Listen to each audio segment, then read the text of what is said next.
Everyone, welcome back to my channel. आशा करती हूँ मेरे सारे दोस्त बहुत अच्छे होंगे। कॉटन का तो इसका मैं सोफ़ा थ्रो बनाऊंगी।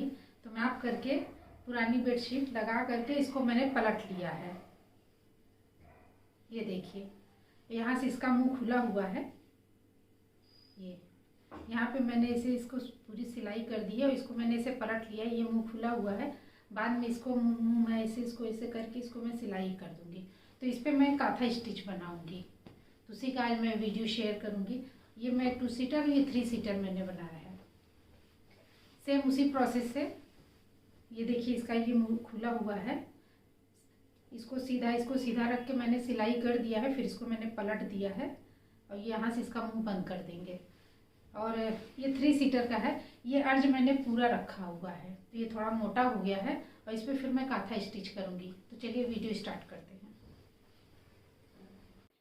इसके पहले आपने सारा प्रोसेस देख लिया होगा कि मैंने इसको कैसे तैयार किया है। तो इस पर सिलाई करने के लिए मैंने क्या किया है कि जो क्रोशिया का धागा होता है उसको मैंने लिया हुआ है। पहले तो अलग टाइप के धागे आते थे, मुझे नहीं पता यहाँ कहाँ मिलता है, तो मैंने क्रोशिया के धागे का ही यूज किया है। और इसको सिलाई करने के लिए एक बात का ध्यान रखना है कि जो सुई है एकदम सीधा ही चलना चाहिए, आड़ा तिरछा ना हो। ये वाला देखिए एकदम से तैयार हो गया काथा स्टिच का। ये 2 सीटर का है। ये आपको नज़दीक से दिखाइए सारा एकदम से। ये देखिए, ये तैयार हो गया है। ये बड़ा वाला है।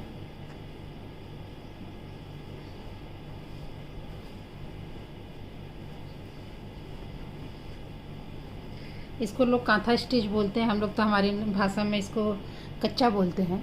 और मेरी नानी उन्नी जब कभी आती थी माघ मेला में, हम लोग प्रयागराज के हैं, तो पूरा हम तो ये पतला सा 2 ही लेयर का है। वो लोग तो मोटी मोटी काफ़ी साड़ियों का, कॉटन वाली साड़ियाँ पहले बहुत लोग पहनते थे, तो उसका कथरी, हमारे यहाँ कथरी बोला जाता है, जो लोई।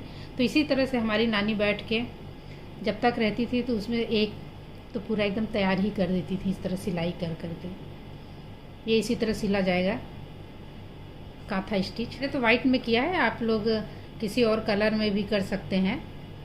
कलर में मैंने इसलिए नहीं किया, पता नहीं धागा पक्का हो नहीं हो, पता चला उसका कलर निकले तो आपकी मेहनत ख़राब जाए। मैंने वाइट इसलिए भी किया है कि ये इसमें खिल के आ भी रहा है।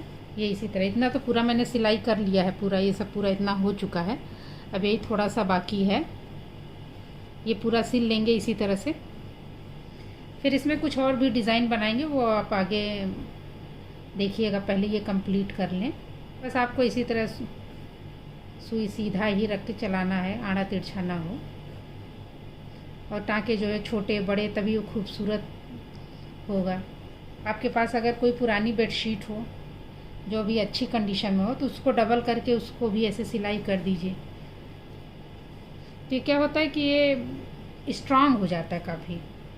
तो लेगा पतला, केवल मैं अगर पतला केवल इसी का यूज करती तो वो उतना स्ट्रांग नहीं होता। इसके नीचे एक लेयर और लगा दिए तो अच्छा भी हो गया और देखने में सुंदर भी लग रहा है।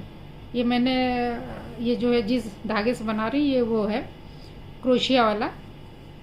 पहले तो ये सब के अलग अलग धागे आते थे मोटे, अब तो मुझे पता नहीं कि कहाँ पे मिलेगा। तो मैं जो क्रोशिया वाला धागा है उसी से मैं इसको सिलाई कर रही हूँ। ये इतना बाकी है। इसी तरह से पूरा हम करने के बाद फिर आपको बताते हैं।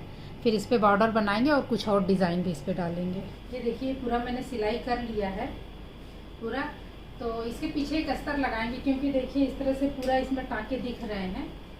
और अस्तर लगा देंगे तो सिक्योर भी हो जाएगा कि कभी आप धुले तो ये ख़राब नहीं होगा। तो इसके पीछे हम एक अस्तर लगाएंगे। तो मेरा एक डाइनिंग टेबल का कवर है पुराना, तो उसी को मैं पीछे लगाऊंगी। तो ये थोड़ा थिक भी हो जाएगा। कभी कभी क्या होता है कि आप सोफे पे बैठिए तो सिकुड़ भी जाता है, तो इसके पीछे एक लगा देंगे तो एकदम से थिक हो जाएगा। फिर इसके चारों तरफ हम पाइपिंग लगाएंगे। तो ये देखिए मेरे पास एक डाइनिंग टेबल का कवर है, तो इसी को कट करके हम पीछे अस्तर के रूप में लगाएंगे। तो जो वो टाँका लगा हुआ है वो छिप भी जाएगा और अच्छा भी लगेगा। तो चलिए ये करते हैं। अगर इसको हम 3 सीटर को खड़े खड़े में करते तो कपड़ा बचता नहीं 2 सीटर के लिए। और इस तरह से रखने पे देखिए इस तरह से मैंने पूरा बिछा लिया है। इतना यहाँ नीचे बचा है, तो इसको कट करके उधर साइड में लगा लेंगे। तो इस तरह से पूरा एकदम तैयार हो जाएगा। तो चलिए ये सब कर लेते हैं। और ये साइड में जो इसमें ये लगा हुआ है इसको भी पूरा निकाल दें। इसको बनाने में देखिए आपका जो है एक पुराना बेडशीट भी यूज हो गया और डाइनिंग टेबल का कवर भी यूज हो गया। नहीं ऐसे समझ में नहीं आता कि उसका हम मैंने पूरा पिन लगा लिया है। अब इसको हम कट कर लेंगे। ये देखिए ये सीधा रखा है और इधर ये सीधा है। पिन लगाने के बाद मैंने सुई से बड़ा बड़ा टाँका मार दिया है कि जिससे ये खिसके नहीं। और इसको हम कट कर लेंगे। और कट करने के बाद इसके चारों तरफ हम पाइपिंग भी कट करेंगे। तो देखिए पाइपिंग कट करने के लिए मैंने इस तरह से पिंक कलर का डार्क पिंक कलर का कपड़ा लिया हुआ है। ये 2x2 का कपड़ा है जिसको रूबिया कपड़ा बोलते हैं। तो 6 इंच पे इस तरह से मैं निशान लगा के कट कर लूँगी। फिर 6 इंच को मोड़ करके 3-3 इंच का मैं 2 भाग ऐसे कर लूँगी। तो इस तरह से करना आसान हो जाता है। आप 3-3 इंच की पट्टियाँ काटेंगे तो बहुत मुश्किल होता है। तो इस तरह मैंने किया है। फिर क्या करेंगे पाइपिंग बनाने के लिए तो देखिए इस तरह से हाफ़ फोल्ड करके हम प्रेस कर देंगे। फिर हाफ जो है उसमें भी देखिए इस तरह से ऊपर से फिर नीचे से इस तरह से मोड़ते हुए प्रेस कर लेंगे तो बहुत ही खूबसूरत पाइपिंग तैयार हो जाएगा। और इसको लगाना भी बहुत ही ज़्यादा आसान हो जाएगा। तो इसी तरह से हम सारे पाइपिंग जो है कर लेंगे और उसको आपस में जोड़ के एक लंबा पाइपिंग तैयार कर लेंगे।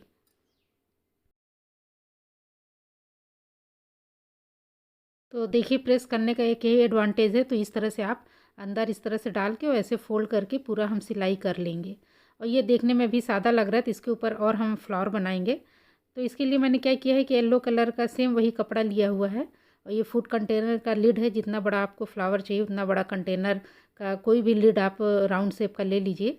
तो ये सेम उसी कलर के धागे से आपको इस तरह से हल्का हल्का मोड़ते हुए कच्चा रनिंग स्टिच ऐसे करते चले जाना है। थोड़े थोड़े दूर पे इस तरह से हम चारों तरफ अंदर मोड़िएगा ज़रूर, नहीं तो ये धागा क्या है कि निकलने लगेगा। तो इस तरह से मोड़ करके हम पूरा सिलाई कर लेंगे।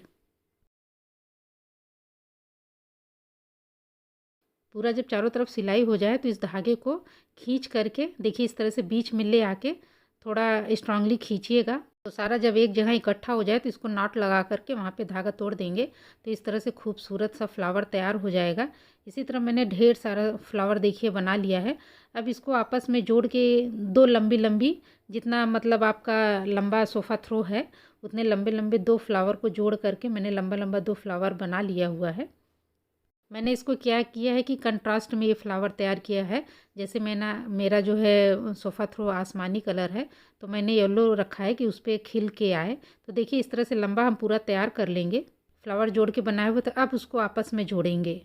तो सेम उसी तरह से आप जैसे काज स्टिच होता है उस तरह करिए, मतलब अपने हिसाब से किसी तरह से कर दीजिए। मैंने तो जैसे काज स्टिच होता है उस तरह से मैंने इसको कर लिया है। अगर आप DIY के शौकीन हैं और आपको अच्छा लगता है अपने हाथों से घर सजाना तो आपको ये सब करने में बहुत ही मज़ा आएगा। तो देखिए इस तरह से हम आपस में जोड़ लेंगे। इसी तरह से मैंने 3 सीटर का भी तैयार कर लिया है। इसको चारों तरफ नहीं, केवल एक साइड नीचे के साइड में ही हम लगाएंगे। ये अच्छे से पूरा सिलाई हो गया है। ये देखिए चारों कार्नर ऐसे मैं आपको दिखा दूँ। ये देखिए अगर इसको हम नीचे ही ऊपर करते तो दब जाता, अच्छा नहीं लगता। तो इसको हम क्या करेंगे, सुई धागे से ऐसे बीच बीच में टक करेंगे पूरे में और यहाँ साइड में। तो सिलाई करने से पहले इसको हम पिन लगा के सिक्योर कर देंगे, नहीं तो ये खिसकता रहेगा। फिर इसके ऊपर वही रनिंग स्टिच येलो कलर से ही देखिए इस तरह से हम ऊपर नीचे दोनों साइड में इसी तरह से हम सिलाई कर देंगे। आप इसको सिलाई मशीन के द्वारा भी कर सकते हैं, लेकिन मैंने हाथ से किया है कि कभी ज़रूरत पड़े तो इसको आप आसानी से खोल के कहीं और भी यूज कर सकते हैं। तो सेम धागे से ही इसको सिलाई करिएगा तभी वो लुक आएगा। अलग लगा देंगे तो उतना अच्छा नहीं लगेगा। फिर क्या करेंगे कि इस पर हम ऊन के जो है टैसल बना के लगा देंगे तो इसकी खूबसूरती और बढ़ जाएगी। तो देखिए सेम मैंने क्या किया है कि वाइट कलर के ऊन से ही मैंने पूरा टैसल लगाया हुआ है, क्योंकि अलग अलग कलर का धागा ऊन लगा के करते तो बहुत ही ज़्यादा टाइम लग जाता। तो मैंने सारे को देखिए इसी तरह से वाइट कलर से ही किया हुआ है। और इसको क्या किया है कि जब गांठ लगाने के बाद तो जो ऊपर का कपड़ा है उसी में हमने निकाल दिया है। तो जैसे धुलाई उलाई करने पे या ऐसे भी वो निकलेगा नहीं। देखिए सेम इसी प्रोसेस से अंदर आप इस तरह से ऊन डाल देंगे तो धुलाई उलाई करने पे वो निकलेगा नहीं, वो परमानेंट सिक्योर हो जाएगा। तो इसी तरह से हम सारा टैसल लगा लेंगे और लास्ट में आपको हम बिछा के भी दिखाएंगे। और अगर आपको अच्छा लगे, मेरी ये मेहनत पसंद आती है तो प्लीज़ लाइक भी करिएगा और कमेंट सेक्शन में कमेंट्स भी करिएगा। और चैनल पे अगर नए हैं तो चैनल को भी सब्सक्राइब कर लीजिएगा। पूरा बिछा दिया है, आपको ऐसे दिखा दूँ। तैयार हो गया है ये, आपको मैं दूर से दिखाऊं, दूर से भी आपको दिखा दूं। देखिए बनने पे बहुत खूबसूरत लग रहा है।